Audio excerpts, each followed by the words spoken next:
Hi, Claudia. Hi, Kitty. How are you today? Claudia, I'm very well rested, I have to say. Are you specifically for the topic of rest?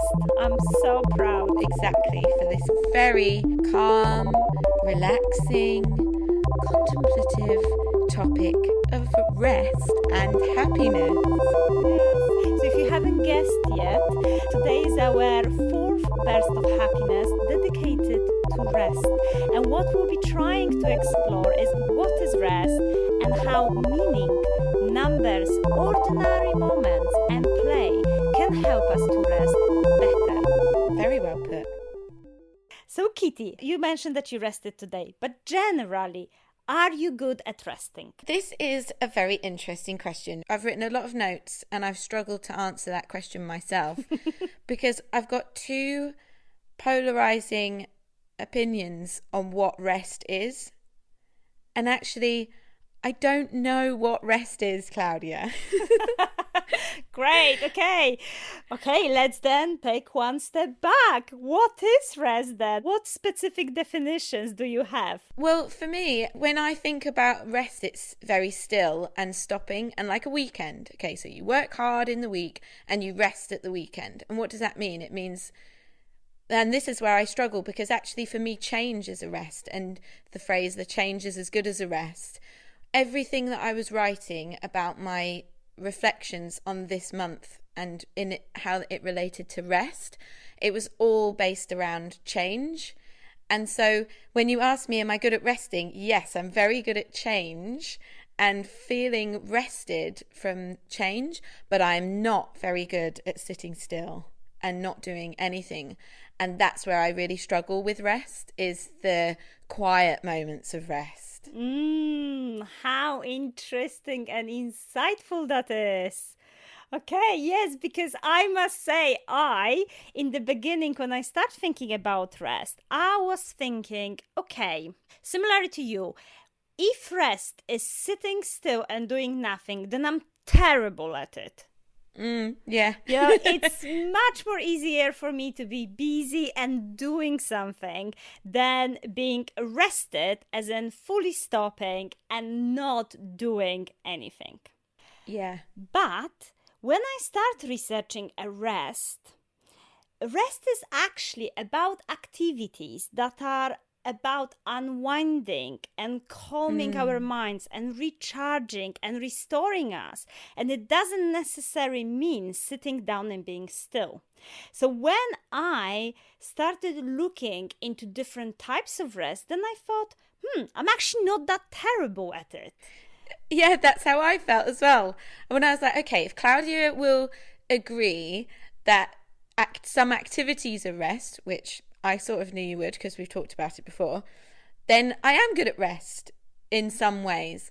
But I did also see that there's an opportunity for me to rest in a way that I find difficult now, to get quite a lot more from it. You will be, very happy to know actually that there are different types of rests in our life.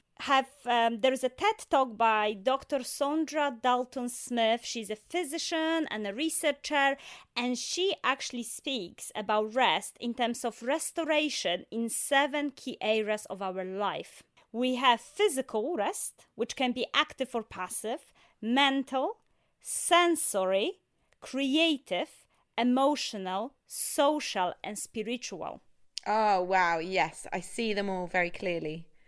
When I think about them in that context, I suddenly feel that, I'm not that bad in terms of the rest, because I write my morning pages and that's a mental rest because you're parking your thoughts. I do some yoga, so that's physical rest. I meditate, so that's spiritual rest. And now we're recording this podcast, which is a social type of rest. So I was like, lots of nice rest packed into my Sunday morning. Maybe I'm not that terrible at rest as I thought. I love that. If anyone was going to make rest sound quite busy, it would be us. It's actually not even midday, and Klaudia has done 1, 2, 3, 4, 5 types of resting. Exactly. This is my new challenge. Not how busy I am, but how busy I am with rest. Absolutely. But another very interesting thing in her video was that she was saying that sleep and rest are not the same thing. Although many of us incorrectly confuse the two, and that was mind-blowing for me, because I in the past definitely tried to fix an ongoing lack of energy by getting more sleep. Yeah. Only to then find out that the next day I still don't feel very good anyway. Yeah. And that's exactly what she says. Sleep, yes, is restorative. We need good night's sleep, but it's not the same as rest. And you should still have those 7 types of rests in your week on top of normal good sleep hygiene. Sleep hygiene. Yeah. Why not? Oh. So since we established that we are not that bad with resting, however, I must say that in preparation for this episode, I was trying something funny. That is, when people usually ask you, how are you? Then we have this kind of habit of saying, I'm fine, I'm busy. Because we think that busyness is a progress, is our badge of honor. Yes, I'm busy, therefore I am worth something. So I started last week answering differently. I started to answer like, oh, I'm rested, or yeah, I'm happy, I'm calm. And people just didn't know what to do with this. Wow, that's amazing. I love that so much. Because if you think about it, if someone says, oh, I'm busy, then our response is that, oh yeah, I'm busy too. And then you start talking how busy it is. But when I was saying, oh, I'm rested, or I'm happy, or I'm calm, or anything else, people were just like, okay, what do I do? What am I supposed to do with this answer? That's so good. I think it's talked about quite a bit about that everyone says they're so busy. And I think that this is a wonderful response. Because also it would set the tone, and also you say things, they do end up becoming that. It's like a affirmation, or the way you present things, what you put out into the world is how you end up feeling. So yeah, I feel calm. That's so nice. I love it. I think people need a little bit more time to get that answer and think, because they needed to think how they feel to respond, and they would then respond. Like after a while they'll be like, oh, I actually feel calm too, or and they needed to do this bit of assessment of how do I actually feel today. Kitty, okay, we said that we are actually not that bad at resting, but I'm sure we can improve our resting style. Yeah. Especially that we don't like necessarily doing nothing. And doing nothing, it is a part of rest as well. Let's be honest. It is definitely a part of rest. So how can we rest better? Me and you, or the world? Wow. I've written in capital letters when under my notes against meaning, meditation, because I think that is where I struggle. And I think it's when you're hard on yourself for what you haven't done, or what you're not doing, or giving yourself the space to just be into what you're doing right now, and giving yourself a bit of a grace that you know what you need. And I think that's where some meditation comes in. And I've written in capital letters because I don't do it. And when I was writing about meaning, because the question we posed was how to be still when we want to be productive, I found that very, very hard. And so how we can rest better, I think it's being a bit more forgiving, for me anyway, a bit more forgiving of myself when I am taking those moments to rest, and trying to step away from the thoughts that are a bit more dominant, that I should be doing something else. Oh, yes, I can relate to that so much. The moment I stop, as you say, even if it's about breaks during a working day, and I try to have my mini meditation or mini mindfulness break for just 5 minutes. I mean, 5-10 minutes, right? I get the same. I get this, but you should, but here is another email, but you haven't finished. You get those thoughts. I agree. So I completely can relate to that. And I also felt that meaning was helpful to deal with them. Because in situations like that, I try to remind myself why rest is important to us and what are the actually benefits of rest. So if I'm feeling rested, then I'm definitely happy, productive, creative, kind. It's endless. The list is endless. When I'm not rested, I'm on opposite to all of those wonderful adjectives. I get short-tempered, I get impatient, I get a tunnel vision, I start overthinking. So rest is very important to our well-being. And we know that also from research that the more people thought they needed the rest, the lower scores on their well-being were. So that the more rest you have, the higher you'll be scoring on your well-being. Yeah. So the ones saying I need to rest more are lower because they're not getting enough of that rest. Absolutely. The thing that's hard though, when you just described and you listed those things that you get from rest, I was hearing at the same time as you listing those, I was listing the negative feelings I get from not doing the things that are productive. So if I know that so this is something I struggle with a lot and I'm better at now, but if after the first lockdowns, I'd been so chained to my desk. As soon as I came away from it, I kept thinking, oh, you've got to be doing this work. You've got to be at your desk. You've got to be doing those emails because if you don't do them, they'll pile up and then things will get worse. So at the same time as you listing those positives, I was listing the negatives like almost at the same time.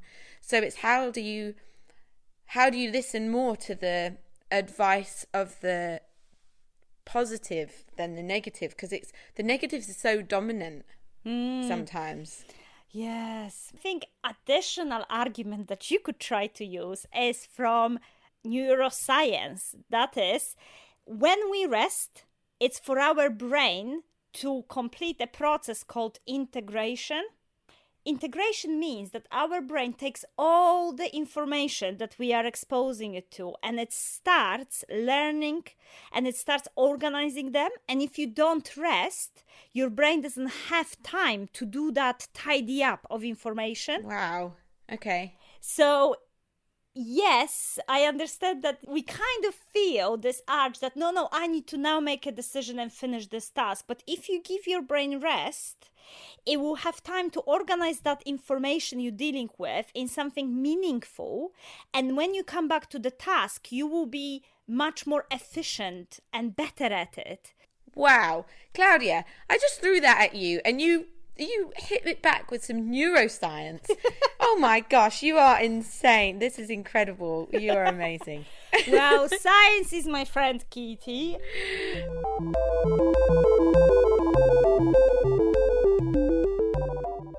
Okay, so we found the meaning in rest, and we have now also 7 different types of rest. So I'm really confident we can find extra meaning in rest and get those guilty thoughts and guilty feelings under a carpet for some time. What about numbers then? Because as with happiness, we did try to kind of measure certain elements of it. So how can numbers tell us a little bit more about rest? I haven't kept a log of how much rest I've had this month.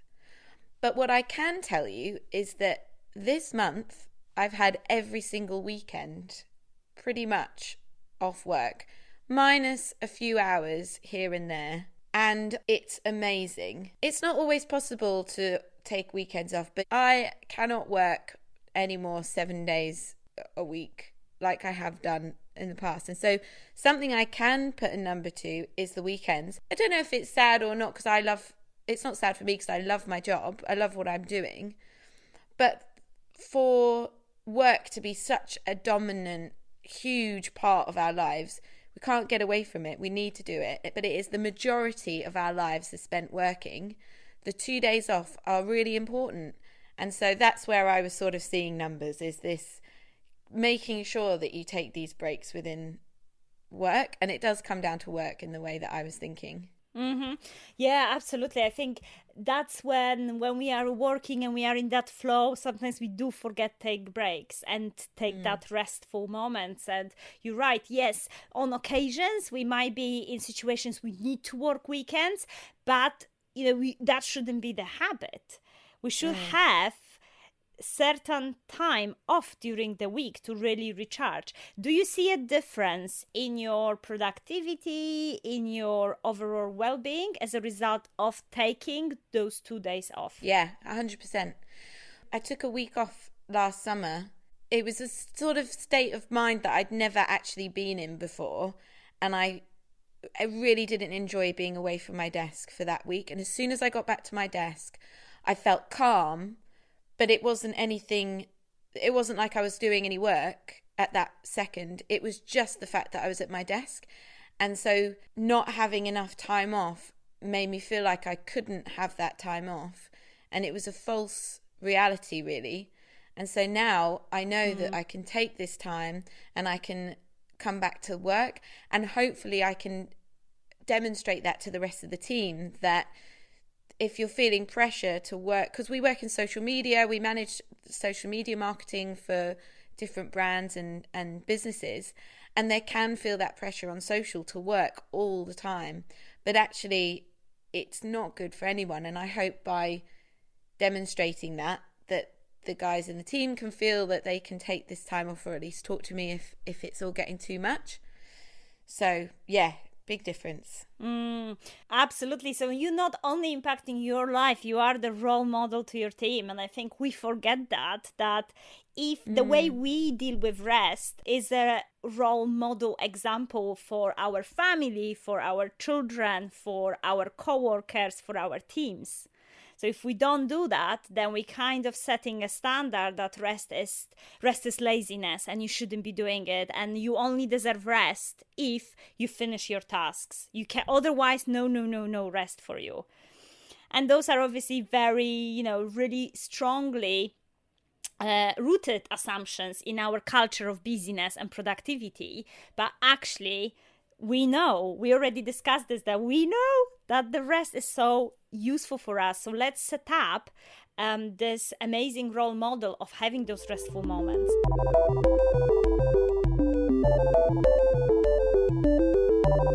There is an academic research called REST test, from Durham University, when they measured and examined thoughts and habits people have about rest. So they have like 18,000 participants from 135 different countries, quite extensive piece of research. Everyone felt they're not getting enough rest. They are not good at resting at all. And the average spent of rest previously that day was 3 hours and 8 minutes. Oh, okay.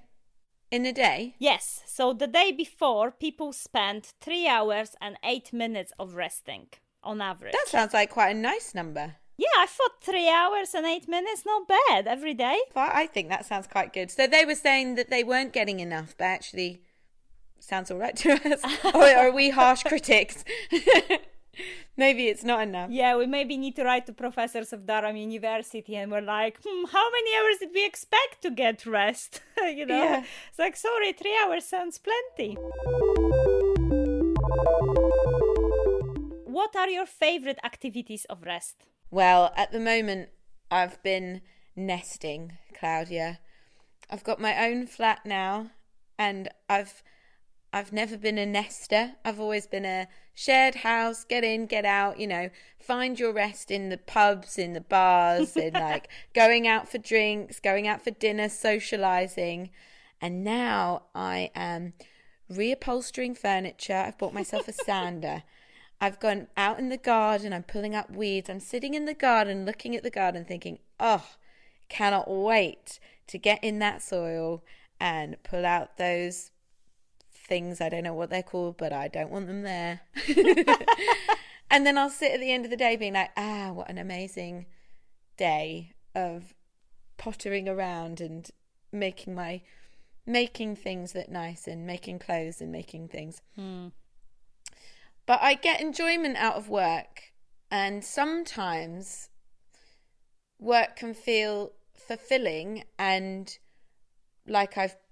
and productive, but I wouldn't describe it as rest ever, because there's pressure and there's other people to please and there's things that need to be done, and it's a concoction of things, even though there are creative elements to it, and I'm still making and producing and like doing things off my own speed and also collaborating with people, but it doesn't feel like rest. The things where I have not rested well but have had one moment this month which was wonderful, where I did a yoga class that was a rejuvenation class for 45 minutes, and included in that was meditation and breathing. And I've never finished a class at home and felt so calm and like refreshed. It felt like I'd had a kind of, I don't know, like I'd hung upside down and I'd been there was some sort of transfusion that took place, and I felt amazing.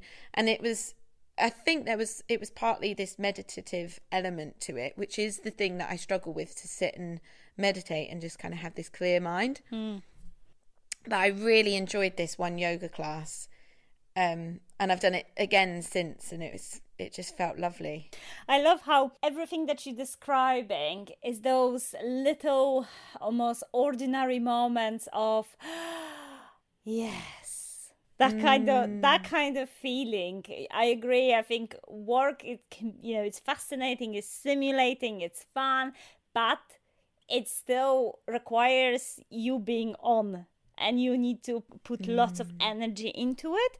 Whereas I feel in those kind of small restful moments that I can switch off. And that switching off means that I don't have to run on that high level of energy.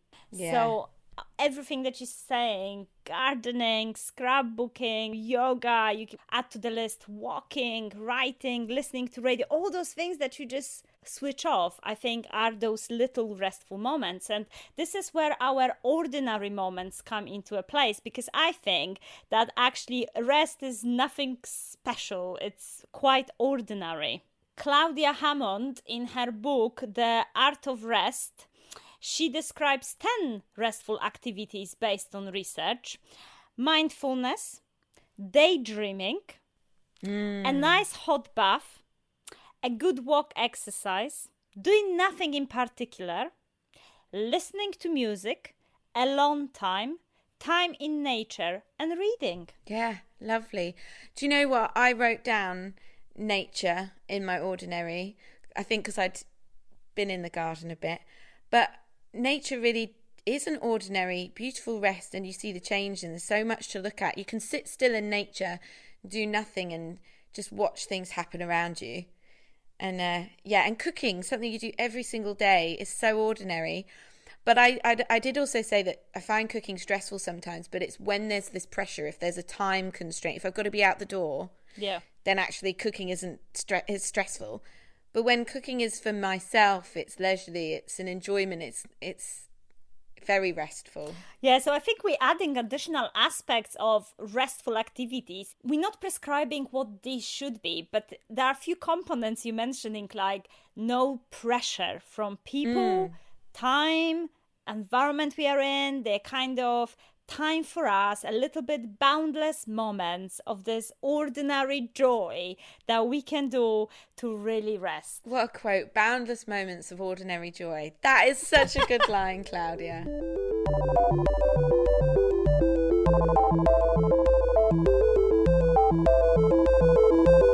However, Kitty, one thing that is missing from that list that we also proclaimed in one of our episodes as so important when taking a break is play. Absolutely.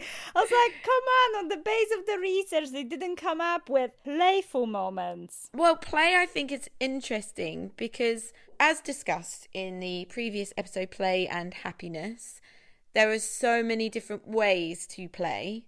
And then tying in with your, was it 7 different types of rest? Yes. There, you said physical, and I think of like playing football, playing tennis, playing these games where you get a social aspect, you get a physical aspect, and you feel rested in some ways. Your body doesn't feel rested necessarily, but you can then lay back and feel the benefits of that physical exertion. And then the other thing I thought was where this kind of feeling of pressure elaborated from, play can be quite tense for people. So I think play can be restful. Like Ruth and I found this movies quiz book that someone had left on their wall.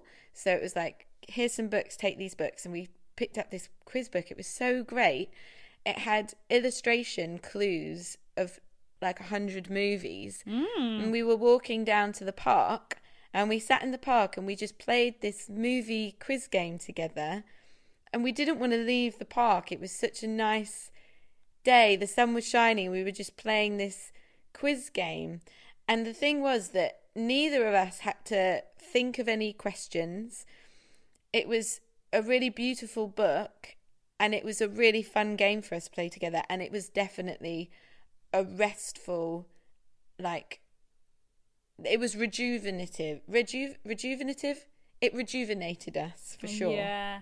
Oh, that sounds amazing. And I do agree in terms of the play, even like, simple games and generally board games. I must say, these really helped to survive a lockdown. Yeah. For me and my husband, with no major dramas, because we would be playing on even yesterday evening, 4 hours, terraforming Mars, completely switching off. And, because of switching off, not having silly arguments about dirty cups in the sink. So, I do recommend play also for kind of your relationship quality maintenance, let's say. But I also found quite interesting research that shows that if we are overthinking something and we start feeling anxious, if you concentrate and spend 8 minutes on playful, positive activity, could really anything. It could be a game on your phone, could be coloring, it could be watching something, 8 minutes only. It creates a distraction to your overthinking and improves your problem solving and decision making. So play, definitely a very powerful way to have a quick rest and kind of even change our thought process.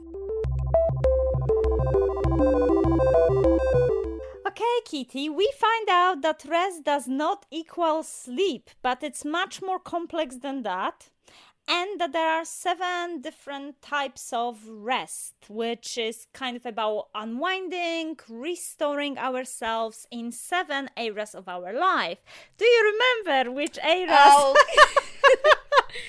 And you're always asking me the quiz questions. It has to be. I didn't realise, Klaudia, before that people think that I get these very quickly.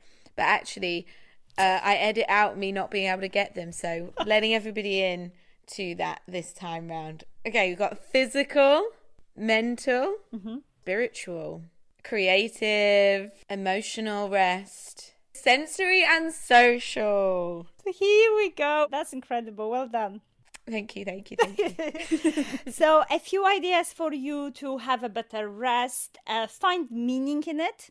When you start feeling guilty that you're having rest, think about the really masses and masses of research that tells us how rest is important to us and how much more productive, happier, creative we will be when we will approach another task that is in front of us.